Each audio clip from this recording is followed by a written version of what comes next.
اعوذ باللہ السمیع العلیم من الشیطان الرجیم بسم اللہ الرحمن الرحیم۔ محترم ناظرین گرامی قدر، شہدائے کربلا کے حوالے سے روزانہ سخنہائے گفتنی آپ کی شاداب سماعتوں کو ہدیہ کیے جا رہے ہیں۔ ہمارا وہی مضمون جو کل اختتام پذیر ہوا تھا جس مقام پر، آج وہیں سے ہم اسے آگے بڑھائیں گے۔ کل ہم نے اس منزل پر گفتگو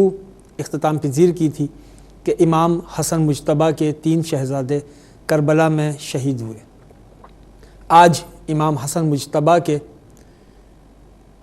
3 بھائیوں کا تذکرہ کریں گے جو مولا علی کی اولاد ہیں، اور مولا علی کی اولادوں میں ایک شہید جن کا نام ابو بکر ابن علی ہے،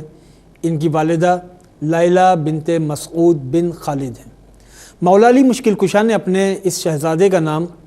ابو بکر رکھا، اور ابو بکر نام رکھ کر اس بات کا اظہار کیا کہ سیدنا صدیق اکبر رضی اللہ تعالیٰ عنہ سے مولا کائنات مولا علی مشکل کشا کو کس قدر والہانہ محبت اور عقیدت تھی۔ ان کے علاوہ دوسرے صاحبزادے محمد ابن علی، ان کی والدہ اسماء بنت عمیس ہیں، یہ محمد حنفیہ کے چھوٹے بھائی تھے، یہ بھی کربلا کے میدان میں شہید ہوئے۔ مولا علی کے تیسرے بیٹے عبداللہ ابن علی، یہ حضرت عباس علمدار کے سگے بھائی تھے، ان کی والدہ ام البنین تھیں، اور ام البنین کنیت تھی، ان کی والدہ کا اصل نام فاطمہ تھا، ام البنین کے نام سے پہچانی جاتی تھی۔ ان کے علاوہ ایک اور بیٹے جعفر ابن علی، ان کی والدہ بھی ام البنین تھیں، حضرت عباس علمدار کے یہ سگے بھائی تھے، اور حضرت عباس علمدار کے ان دونوں بھائیوں نے کربلا کے میدان میں نواسہ رسول جگر گوشہ بطول پر اپنی جانیں قربان کی۔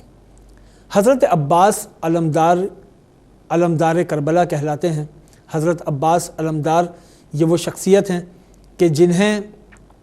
امام حسین اس قدر محبت اور پیار کرتے تھے کہ حضرت عباس علمدار کی محبتیں، عباس علمدار سے پیار دیکھ کر دنیا یہ سمجھے کہ آقا اور غلام کا رشتہ کیسا ہوتا ہے۔ جس بھائی نے کبھی خود کو بھائی نہ سمجھا، ہمیشہ امام حسین کو اپنا آقا کہا،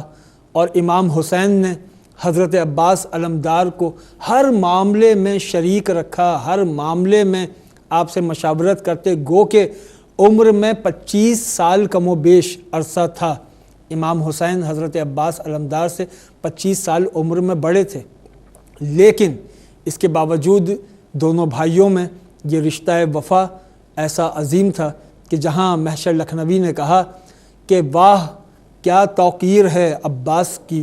ذات عالمگیر ہے عباس کی، ہے قیامت تک یہ تقدیر وفا، اور وفا تقدیر ہے عباس کی، کربلا شبیر کی ہے ملکیت، اور وفا جاگیر ہے عباس کی۔ حضرت عباس علمدار جنہوں نے اپنے دونوں بازو کٹوا دیے راہ خدا میں، حضرت سکینہ کے لیے پانی لینے گئے تھے، اور حضرت سکینہ جن کا اصل نام سکینہ ہے اور سکینہ کے نام سے مشہور ہیں، حضرت سکینہ کے لیے پانی لینے گئے، نہر فرات میں گھوڑا داخل کیا، یزیدیوں کے نرغے کو توڑا، مشک بھری، اور مشک بھرنے کے بعد چلو میں پانی بھرا، منہ کے قریب لے کر گئے اور پھر پانی کو چھوڑ دیا۔ یہاں سے لوگوں نے یہ نتیجہ نکالا کہ شاید حضرت عباس علمدار پانی پینا چاہتے تھے، لیکن خانوادہ رسالت کی پیاس یاد آ گئی، اس لیے پانی کو چھوڑ دیا۔ لیکن یہ بات خلاف عقل ہے، اس لیے خلاف عقل ہے کہ وہ ذات جو آئی ہی پانی لینے کے لیے ہے، یہ کیسے ممکن ہے کہ کسی مرحلے پر وہ خانوادہ رسول کی پیاس کو فراموش کر دیں گے؟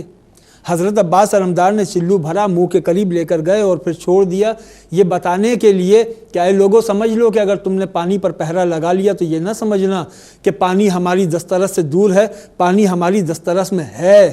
ہم چاہیں تو ہمارا گھوڑا بھی پانی میں آتا ہے، ہم اپنے قدم پانی میں لگاتے ہیں، پانی کو چلو میں بھرتے ہیں، منہ کے قریب لے کر جاتے ہیں، اب یہ ہمارا اختیار ہے کہ ہم مرضی خدا پر راضی ہیں۔ حضرت عباس علمدار نے جنگ کی، یزیدیوں نے آپ کے بازو قطع کیے، حضرت عباس علمدار شہید ہوئے، اور اس شان کے ساتھ شہید ہوئے کہ جب وقت شہادت آیا تو آپ کا سر انور امام حسین کی آغوش میں تھا۔ حضرت عباس علمدار نے بس ایک درخواست کی کہ اے میرے آقا، اے میرے مولا، اے میرے سید و سردار، اے فاطمہ زہرا کے لخت جگر، میری یہ درخواست ہے کہ جس طرح آپ تمام شہداء کے جسموں کو گنج شہیداں میں لے جاتے ہیں اور وہاں رکھتے ہیں، میرے جسم کو وہاں نہ لے کر جائیے گا، اس لیے کہ میں تو پانی لے کر آیا تھا، پانی لینے آیا تھا، پانی لے کر نہیں جا رہا، اس لیے میں سامنا نہیں کر سکتا، مجھے یہیں رہنے دیجیے گا۔ یہی وجہ ہے کہ آج تمام شہداء کربلا کے مزارات کربلا میں ایک جانب ہیں اور دوسری جانب حضرت عباس علمدار کا روضہ سب سے الگ موجود ہے، جو آج بھی مرجع خلائق ہے۔ حضرت عباس علمدار امام حسین کے وہ بھائی ہیں کہ جن پر بڑا ناز ہے امام حسین کو۔ حضرت عباس علمدار یہ وہ ہستی ہیں کہ جن کے رعب اور دبدبے کا عالم یہ تھا کہ طویل القامت تھے، جب گھوڑے پر بیٹھتے تو دونوں قدم زمین سے لگتے، آپ کے چہرہ انور سے مولا علی کا چہرہ انور کی شباہت آتی،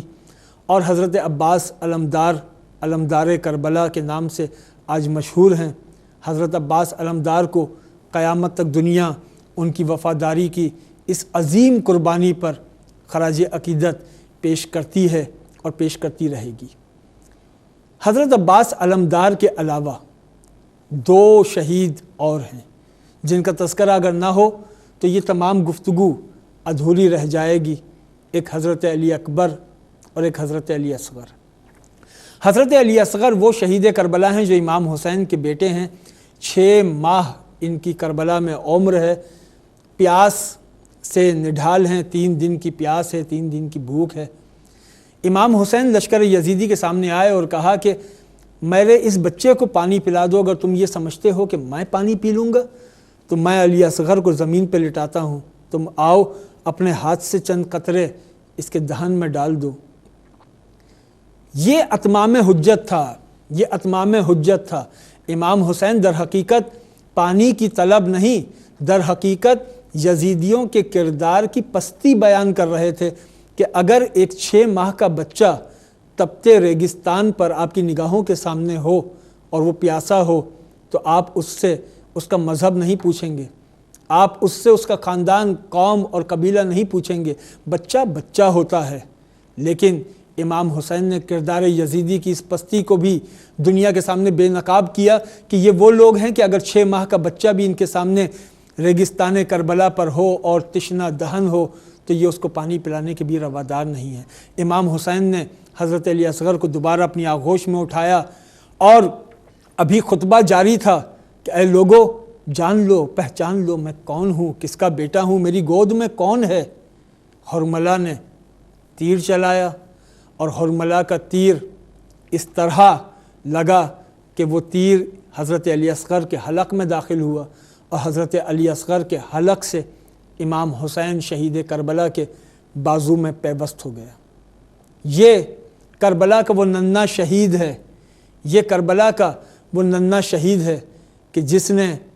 جس نے اپنا بچپن، جس نے عہد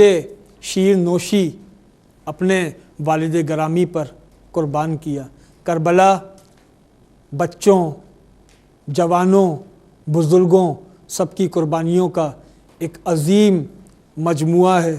کربلا شہادتوں کا وہ مینارہ ہے کہ جس کی روشنی قیامت تک لوگوں کی رہنمائی کرتی رہے گی۔ کربلا حوصلوں کا وہ پہاڑ ہے جو ہر مظلوم کو سہارا دیتی رہے گی۔ کربلا عزم کا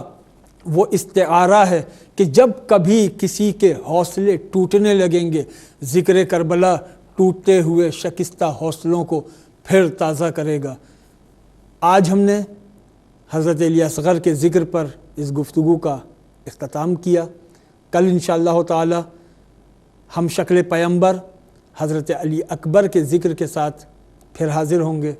تب تک کے لیے اجازت۔ السلام علیکم ورحمۃ اللہ۔